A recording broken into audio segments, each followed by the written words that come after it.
process of reporting on early childhood outcomes in Missouri began as a pilot program with 8 school districts in 2006 and has remained a federal reporting requirement for any school district providing early childhood special education services to children. This series of 7 modules is designed to give practitioners an understanding of the early childhood outcomes process. Each module is designed to be approximately 20 minutes long, making it possible to do one at a time or all of them within a day. Participants are encouraged to start and stop these modules at any time in order to have this discussion with other participants or to make notes on something you've seen or heard. The companion documents mentioned throughout the series are available on the Department of Elementary and Secondary Education website on the Office of Childhood Quality Programs page, Preschool Programs. Click on the Early Childhood Special Education tab and choose the Early Childhood Outcomes box. The objectives of this module series include providing districts with an understanding of why outcome data is collected, defining the 3 outcome areas, providing districts with an understanding of the differences between discrete skills and looking at those skills from the lens of functional abilities, identifying 3 sources of information that should be used to collect echo information, providing districts with an understanding of the process for collecting information, determining a rating, and reporting that rating, and providing districts with an understanding of how to use their outcome data for program improvements. Part of an effective early childhood outcomes process is effective teaming.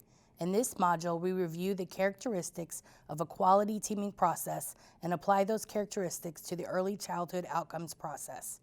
With good teaming comes good decision making. Good decision making leads to objective and accurate child outcomes measurements.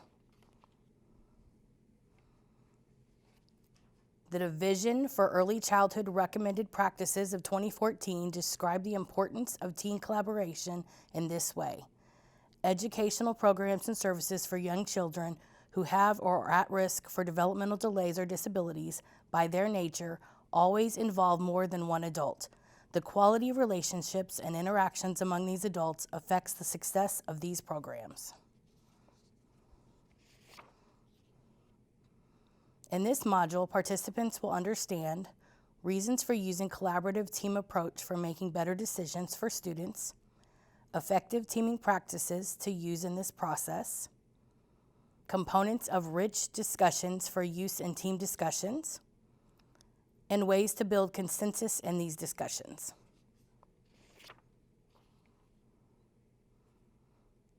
Children and families in early childhood special education may have multiple needs. A team that includes professional and family members is better able to understand and support the child's functioning than one person alone. It is important to be able to discuss a young child's functioning across settings and situations with those who know the child well. An early childhood outcome team needs a complete picture of the child's functioning to decide an outcome rating. Different members of the team contribute different information to this picture. Family members know what the child does in different settings and with different people. The speech therapist can describe how the child communicates with and understands others. The physical therapist notices how the child moves. By sharing what they know about the child, each member of the team helps establish a complete picture of the child's functioning, which helps to ensure the outcomes ratings accurately reflect what the child can and cannot do. As noted in the previous module, team members will vary depending upon the environments in which the child typically spends time. If he or she is participating in a classroom program, there may be both a general education and special education teacher involved. The child may be receiving one or more related services, and those individuals would have information to share about the child in the setting in which they provide services. The child may be in a classroom with a paraprofessional or have a paraprofessional assigned directly to him or her. That person can provide a wealth of information about the child that will likely be somewhat different than what the teacher can share. Of course, as we've already established, family members and/or others who provide care for the child, including child care providers, are critical members of the team for the information they can provide about the child outside of the school setting. In our early childhood special education practice, we typically think of the IEP team as the primary team for any of the students. Aside for the required members of the IEP team, any of these individuals who have information to share about the student should be included in those teams. Family members are unlikely to know about the early childhood outcomes process. To help family members fully participate in team discussions, it is important to give them some background information before the meeting. One of the professionals on the team should explain why we collect and use outcomes data, what the 3 outcome areas are, and how we collect this outcomes data. Be sure to check for understanding before moving on. The Guide for Families is a resource you can use to bring families into this discussion.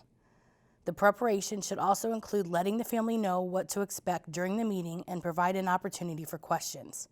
Stress how important it is for family members to contribute information about what they have seen the child do.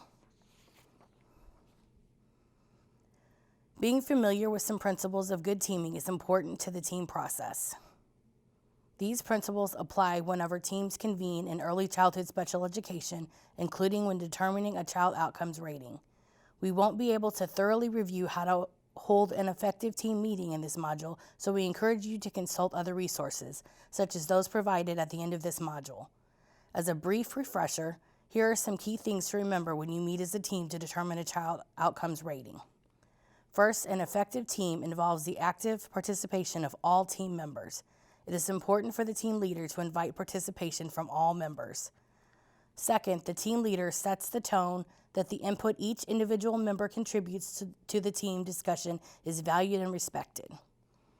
Everyone on the team knows the child, but their perspective and what they have to share may differ and even appear contradictory at times. If there are conflicting observations, it's important for the leader to emphasize the value of those observations and encourage discussion about the circumstances under which different behaviors occur. Finally, remember to avoid acronyms and jargon and to explain professional terms when they are used to ensure everyone understands what they mean. Let's review a few additional effective teaming practices. Looking at the speaker conveys that the ideas being shared are important. Responsive body language and appropriate facial expressions from listeners also supports team members' contributions in quality interactions between team members. Members of an effective team provide time for speakers to reflect on and finish their thoughts before commenting or moving on. Throughout the discussion, team members should check their understanding about what was said. One way to do that is by summarizing or paraphrasing any parts of the discussion that may be misunderstood. Likewise, all team members should feel comfortable to ask for specific examples and follow-up questions. Again, good teaming leads to good decision-making. In addition to having teams that function effectively with active listening and rich dialogue, some specific practices promote quality early childhood outcome decisions and accurate ratings. These practices include planning ahead, discussing each outcome area fully, and coming to a consensus on a rating will be discussed over the next several slides. First, plan ahead to have information needed for the discussion. Each team member should come to the meeting prepared to share what he or she knows about the child's functional skills in each of the 3 outcome areas.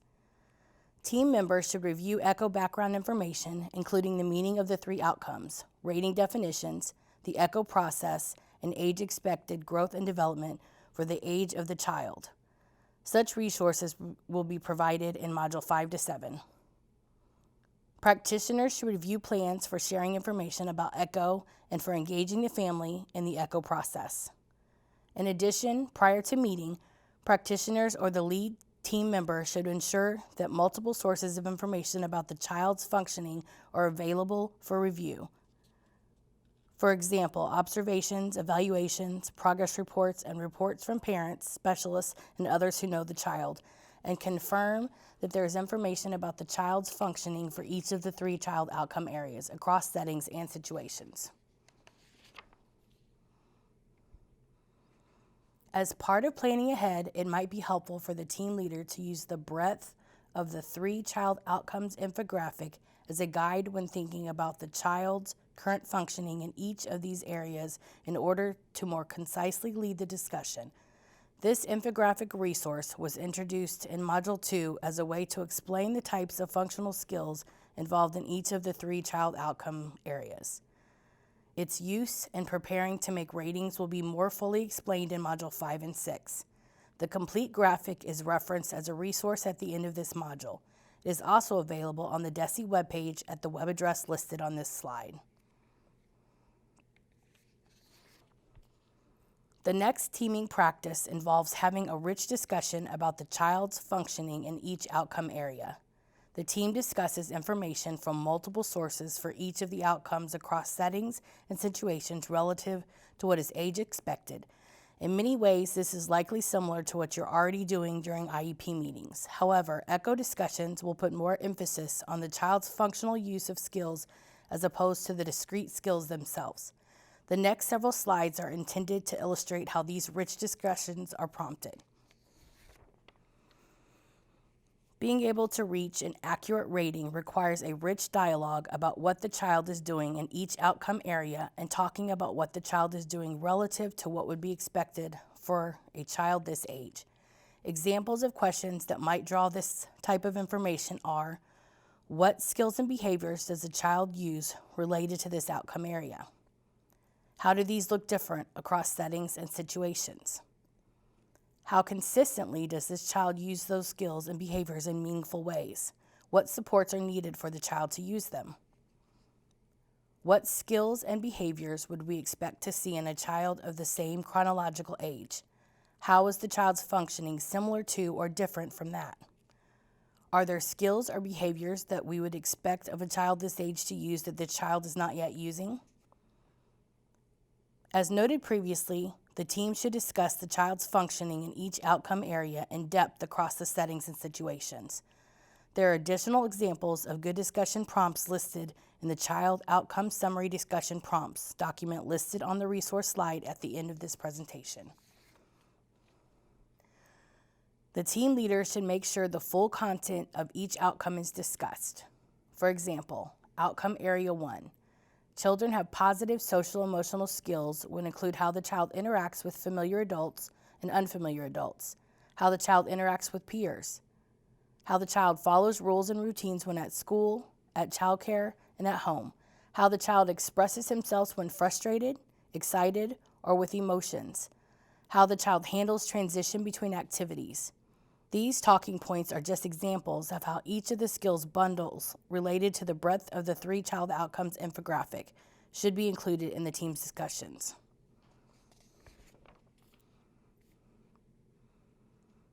The final teaming practice to consider involves the team leader getting consensus on the final rating. Once the team has a rich picture of the child's functioning in an outcome area and how the child's functioning compares with age expectations, the team is ready to apply the criteria to decide on a rating. As noted earlier, the rating criteria will be discussed more fully in Module 6.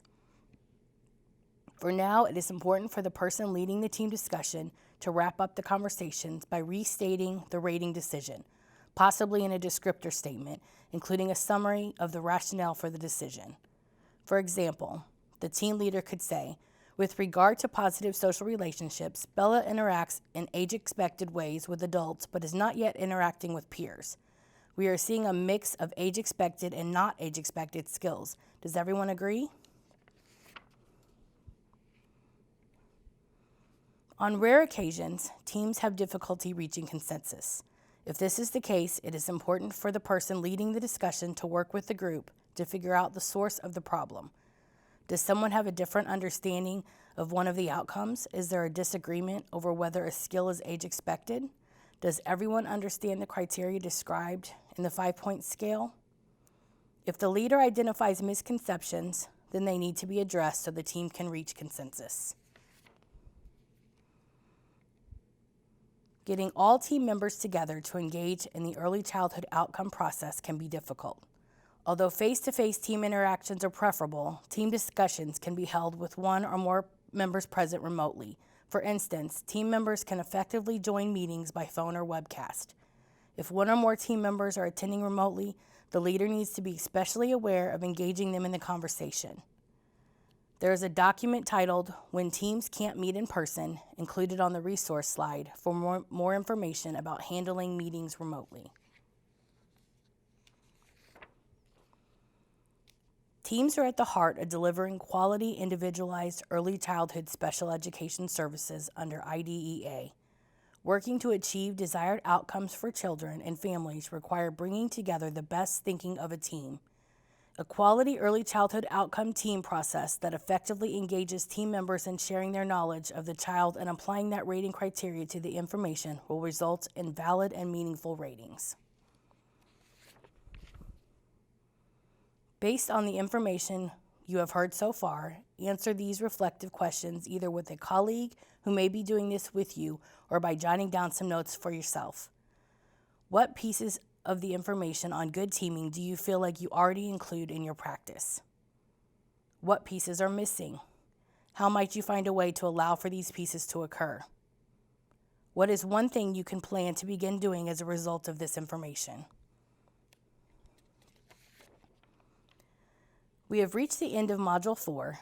In summary, participants should have gained information on the following points: the importance of making rating determinations through a team process, including the families of the students we serve; the importance of using good teaming practices in our conversations about early childhood outcomes; the value of rich discussions in the process of making ratings determinations; and finally, the strategies around reaching consensus when making ratings determinations. The resources listed on the next two slides were used in preparation of this module.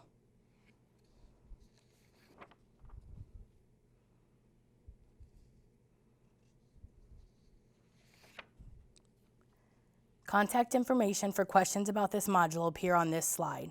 There is also a link provided where you can find companion documents for this and other modules in this series.